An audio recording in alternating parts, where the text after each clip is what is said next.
આજના વિડીયોમાં આપનું સ્વાગત છે। ચાલો આજે સાંભળીએ એક નવી બોધ સાથેની વાર્તા। એક લાઈક કરો અને સબસ્ક્રાઇબ કરવાનું ભૂલશો નહીં। ચાલો શરૂ કરીએ। વિજયનગર સામ્રાજ્યના મહારાજા કૃષ્ણદેવરાયના દરબારમાં તેનાલી રામન પોતાની બુદ્ધિચાતુર્ય અને હાજર જવાબીપણું માટે જાણીતા હતા। તેમની ચતુરાઈના અનેક કિસ્સાઓ આજે પણ લોકમુખે સંભળાય છે, જેમાંથી તેનાલી રામન અને ચોર ની વાર્તા ખૂબ જ લોકપ્રિય છે।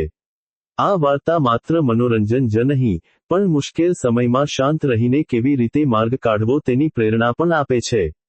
એક સમયની વાત છે, જ્યારે વિજયનગરમાં ચોરીની ઘટનાઓ વધી ગઈ હતી। તેનાલી રામનને બાતમી મળી હતી કે કેટલાક ચોરો તેમના ઘર પર નજર રાખી રહ્યા છે અને આજે રાત્રે જ તેમના ઘરે ચોરી કરવાની યોજના બનાવી રહ્યા છે। સામાન્ય માણસ આવી સ્થિતિમાં ડરી જાય અને સૈનિકોને બોલાવે, પરંતુ તેનાલી રામન કંઈક અલગ જ વિચારતા હતા।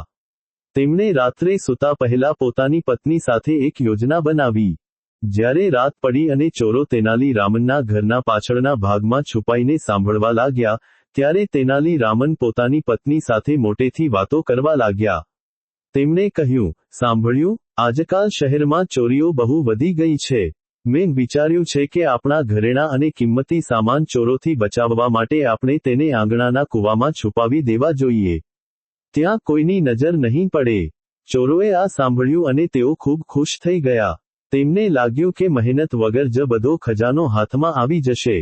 થોડી વાર પછી, તેનાલી રામન અને તેમની પત્ની એક મોટો ભારે લોખંડનો પટારો લઈને કૂવા પાસે આવ્યા। ચોરો ઝાડીઓ પાછળ છુપાઈને આ બધું જોઈ રહ્યા હતા। તે પટારામાં ખરેખર ઘરેણાં નહોતા, પણ તેનાલી રામને તેમાં પથ્થરો અને ઈંટો ભરી દીધી હતી। રામને ખૂબ જ સાવધાનીથી તે પટારો કૂવામાં પધરાવ્યો। પાણીમાં મોટો અવાજ આવ્યો અને પટારો ડૂબી ગયો। આ જોઈને ચોરોએ મનોમન નક્કી કરી લીધું કે જેવો રામન અને તેની પત્ની ઊંઘી જશે, તેવો જ તેઓ કૂવામાંથી પટારો કાઢી લેશે। રામન ઘરમાં ગયા અને ચોરો કામે લાગ્યા। કૂવો ઊંડો હતો અને તેમાં પાણી ઘણું હતું। ચોરોએ નક્કી કર્યું કે પટારો કાઢવા માટે પહેલા કૂવાનું પાણી ખાલી કરવું પડશે। તેઓ ડોલ લઈને કૂવામાંથી પાણી કાઢવા લાગ્યા। તેઓ આખી રાત પાણી બહાર કાઢતા રહ્યા। બીજી બાજુ, તેનાલી રામને કૂવાની આસપાસ નાની ક્યારીઓ બનાવી હતી જે સીધી તેમના બગીચાના છોડવાઓ તરફ જતી હતી। ચોરો જે પાણી બહાર કાઢતા હતા, તે બધું જ પાણી રામનના બગીચાના સુકાઈ રહેલા છોડવાઓ અને શાકભાજીને મળી રહ્યું હતું। આખી રાતની સખત મહેનત પછી, સવાર પડવા આવી ત્યારે કૂવાનું પાણી ઓછું થયું અને તળિયે પેલો પટારો દેખાયો। ચોરોએ હાંફતા પટારો બહાર કાઢ્યો અને તેને ખોલ્યો। પટારો ખોલતા જ તેમના હોશ ઉડી ગયા, કારણ કે તેમાં કિંમતી ઘરેણાંના બદલે માત્ર પથ્થરો અને ઈંટો ભરેલી હતી। તે જ ક્ષણે તેનાલી રામન હસતા ત્યાં આવ્યા અને બોલ્યા, ભાઈઓ, તમારા સહકાર બદલ ખૂબ ખૂબ આભાર। મારા બગીચાને ઘણા સમયથી પાણીની જરૂર હતી અને તમે આખી રાત મહેનત કરીને તેને સરસ રીતે સિંચી દીધો છે। હવે તમે આરામ કરી શકો છો।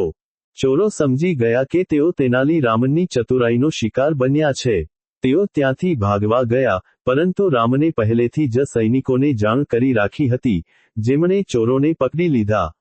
આ કિસ્સો જ્યારે દરબારમાં પહોંચ્યો, ત્યારે મહારાજા કૃષ્ણદેવરાય પણ તેનાલી રામનની બુદ્ધિ જોઈને દંગ રહી ગયા અને તેમને મોટું ઇનામ આપ્યું। આમ, તેનાલી રામને શસ્ત્રો વગર, માત્ર પોતાની બુદ્ધિના જોરે ચોરોને પાઠ ભણાવ્યો અને પોતાના બગીચાને પાણી પણ અપાવ્યું। આ વાર્તા શીખવે છે કે વિવેકબુદ્ધિથી સૌથી મોટી આફતને પણ તકમાં ફેરવી શકાય છે।